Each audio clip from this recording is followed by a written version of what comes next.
power abhors a vacuum, and religion for centuries has held power over certain aspects of our humanity. The universal, the ethical, the communal, what we maybe refer to as the spiritual. The growing secular trend seems to imply people have lost trust in religions to provide meaningfully in these realms. After all, what good is a universal worldview incompatible with science? What good are ethics that ignore civil rights? These realms in our culture become empty thrones when, as Nietzsche suggested, God is killed. But if we take Nietzsche seriously in his famous story of the madman, is there something off-putting about combating the religious? Should we walk lightly in uprooting thousands of years of culture? Perhaps you've heard of the growing secular trend. If you haven't, here's a rundown. Religious affiliation has been decreasing steadily for the past 60 years. Today, in the U.S., there are more atheists than ever before, and the number continues to grow. Atheists will sometimes cite this number as a reminder that they are in fact a minority, making up only 6% of the American population. But even more substantial is the number who don't affiliate with any position at all. A staggering 46 million, or close to 1/3 of the American population, can be categorized under none. This may not seem important at first until you realize that only 68% admitted to even believing in a god, a number that 3 years ago had shifted 5% in 5 years. These statistics highlight a trend that's gaining momentum and not going away anytime soon. But if you're like me, you've noticed something strange about these statistics. There's a gap between those who identify as atheists and those who admittedly believe in a god, a big gap. And I was led to believe by those anti-theist pioneers that atheism simply means atheism, without a belief in God. But here are 33 million people and growing who don't believe in a God and don't call themselves atheists, something that, at least semantically, seems impossible to me. So in this video, I want to explore atheism, agnosticism, and other secular positions as words, as philosophies, movements, and as identities. I'm curious how to account for this gap, and maybe, contra some groups' desire to label and tally allegiances, even endorse the ambiguity. Among secular forums, you'll find a lot of discussion about the terms atheist and agnostic. Some attempts to clarify have congealed in arguments over the burden of proof, whether or not babies are atheists, default positions, and being atheists with regards to some gods, but not other gods. Many of these arguments are reminiscent of modernists like Bertrand Russell and Richard Dawkins, who consider the question to have a rather binary, true or false, founded or unfounded answer. It's hard to tell whether all this arguing has truly resolved anything or just revealed an even larger spectrum of ways to look at the question. So first off, let's look at the term agnostic. For a while, I thought of an agnostic as someone who was just unsure about the existence of a god or gods. I thought that when someone asked the agnostic, "Do you believe God exists?" the agnostic answered, "Not sure." Or another way of identifying with agnosticism might come from a social indifference, a way of saying, "I'm refraining from this discussion." A Catholic theological label for this perspective is called indifferentism. Or on Urban Dictionary, you may find the term apatheist, rooting back to philosophers like Denis Diderot, who, when accused of being an atheist, replied that he simply did not care whether or not God existed. However, according to some, agnosticism has nothing to do with this question. The question agnostics really answer is, do you believe we can know whether God exists? Philosophers like Hume and Kant argued that being an agnostic was a statement about knowledge, about what is knowable and what is not knowable. Gnosis in Greek meaning knowledge, and a prefix meaning without. According to thinkers like them, the agnostic believes that knowledge is not an easy state to attain. Knowledge is certain, final, and we cannot know for certain if God exists or doesn't exist. We never will. In this vein of thought, belief can be a different field entirely. According to Plato, Knowledge is a kind of belief, but it's a belief that is true and has been justified. Therefore, in fact, there can be agnostic atheists and agnostic theists, those who believe we cannot know whether God exists, but have unjustified beliefs or hunches about gods just the same. Even some Christian theologians like Thomas Aquinas weren't afraid of discussing this nuanced position. So let's get nuanced and vague. If knowledge is just a subcategory of belief, how many ways are there to not believe in a God? Okay, so to answer this question, let's fill out a short questionnaire. Does a God exist? You can answer A, yes, a God exists. B, no, a God does not exist. C, I don't have enough data to answer that yet. D, this question is nonsensical. Or E, I don't know what a good is. So this seems simple enough, but it should hit you fairly quickly that your answer will depend entirely on what God really means. And herein lies the problem. The term God is not universally defined. In fact, it seems to be increasingly personal. And so, with the right definition, all these answers could be the justified and true belief. Let's explore. If it was decided that God is love, a phrase that we've all probably heard a lot, it would be easy to agree that God exists because it's easy to agree that love exists, in some manner of speaking. Or like followers of Vissarion in Siberia who believe that a living, breathing man is in fact God incarnate. It would be hard to argue against his existence. We could argue about semantics and etymology again in an attempt to discard the notion that he can contain what godliness is, or we could just cut to the chase. If all someone is trying to say when they say God exists is love exists or this man exists, we may have to agree. This affirmation of the claim, concept title God exists, is known as theism. Of course, there are even more ways to believe in a God than there are not to, but let's return to that later. If it was decided that God is something equivalent to a married bachelor, we should all assume that God cannot exist. Justification for this comes from logic. There is no such thing as married bachelors because it is a logical contradiction, breaking the law of identity.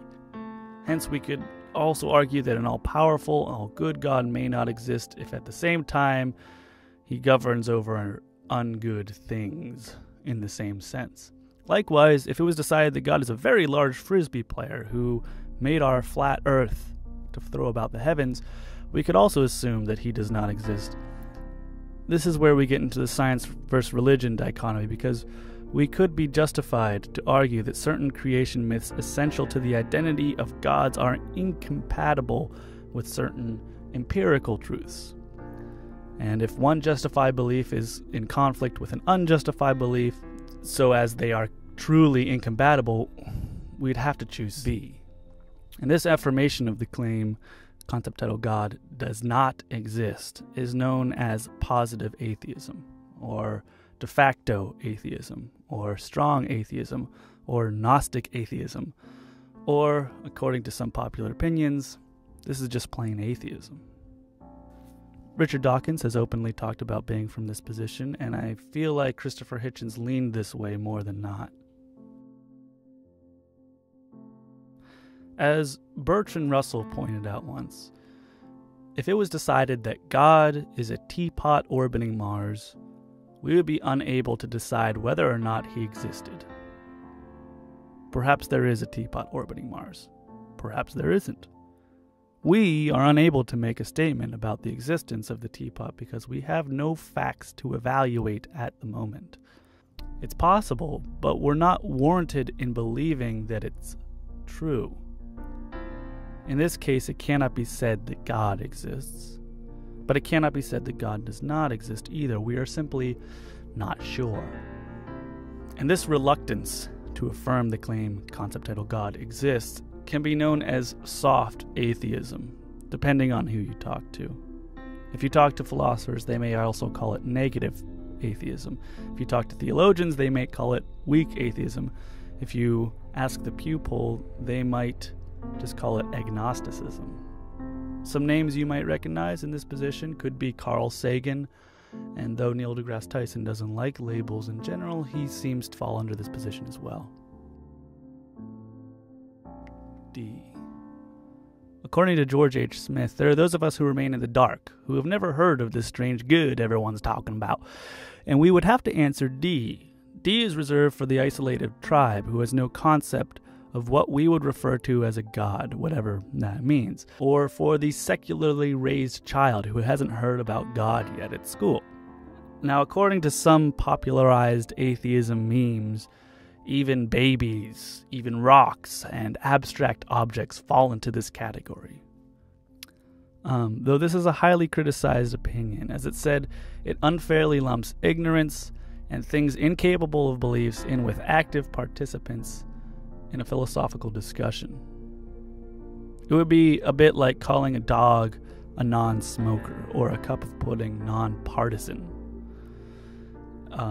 It's arguably so, but only in the shallowest of ways. To be unaware of the concept of a deity is defined by Smith as implicit atheism. But we all share the position of D, theist or non-theist, when it comes to concepts of gods we've never heard about. Most of us don't believe in thousands of gods.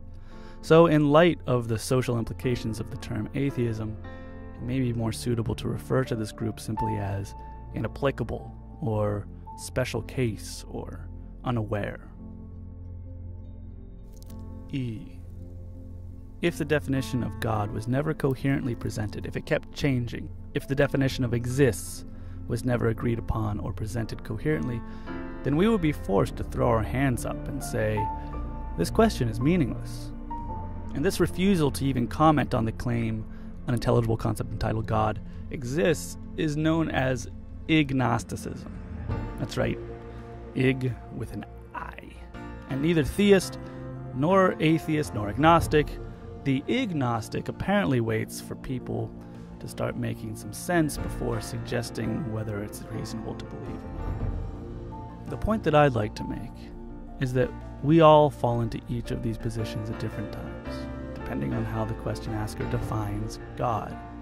The Christian and the Muslim are both B with regards to Greek polytheism, but also D, and also A with regards to their own gods. For many of the nuns, they perhaps jump from B to C to D to E, depending on the person they're talking with, but maybe haven't heard of a definition in which they would choose A. Or perhaps they have, but the God they believe in is too different to be associated with anything else that's called a God. The most important thing to point out, I think, is that zeroing in on a position may only occur in a discussion with another person. One cannot simply assume that every definition of God is the same and therefore give a definitive answer. God is notoriously personal, plural, and evolving.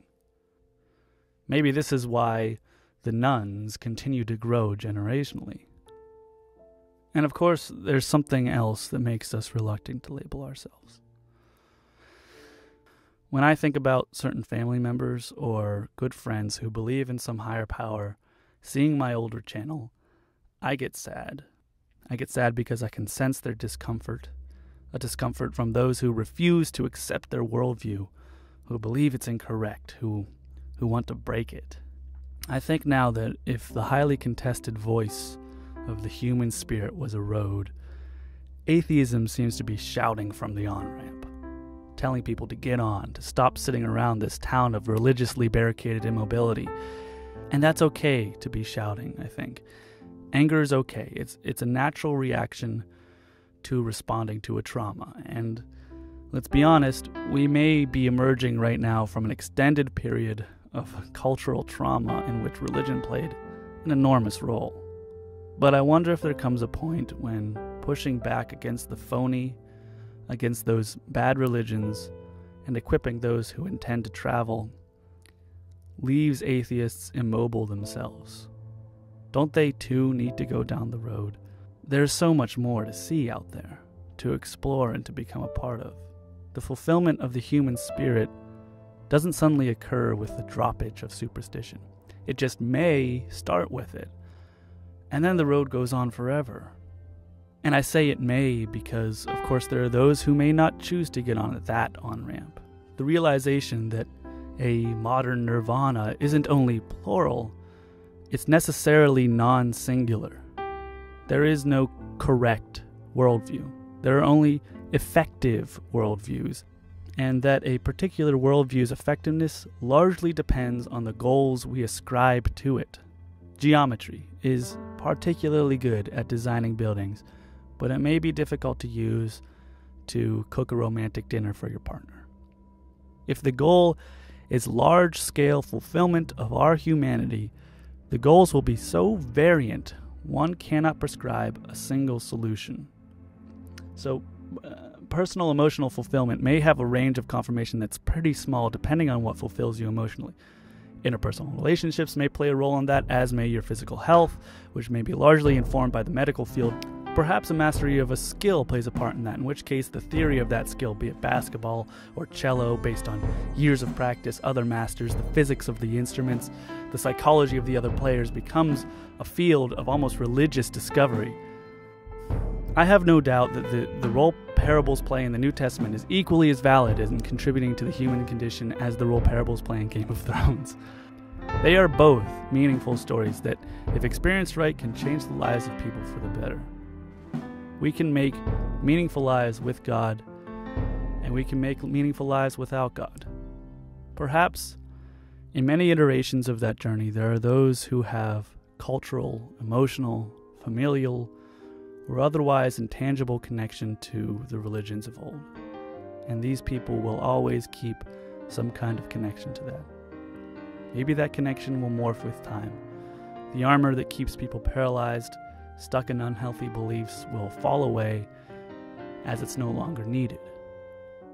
Maybe eventually our religious backgrounds will become banners of pride, like the bat symbol, a mark of our origins that, despite damaging us once, we can now wave with pride, because it was the gritty stone from which we carved the stairs to our awakening. This is maybe why atheism as an identity, atheist, is so abrasive. It can imply that the priority we have is to get it right, rather than simply get right. And, as I'll explore later, focusing on it can lead to some epistemological conundrums. At the same time, I don't want to censor that part of me, because having a perspective on these things in what I feel like is the most reliable way is inseparable from what I find so beautiful about life and so meaningful about life. And I know that's how the traditionally religious feel too. I want them to feel comfortable about sharing that part of them with me. And this is the only position I want to identify with. One that compassionately listens to another perspective. One that explores a genuine belief, not a label, not a generalization, an honest, personal, metaphysical orientation. And for that reason, I cannot choose any of the answers. Not until I meet you. But I can tell you this. I do believe this is a conversation we need to start feeling comfortable about having. Believe it or not.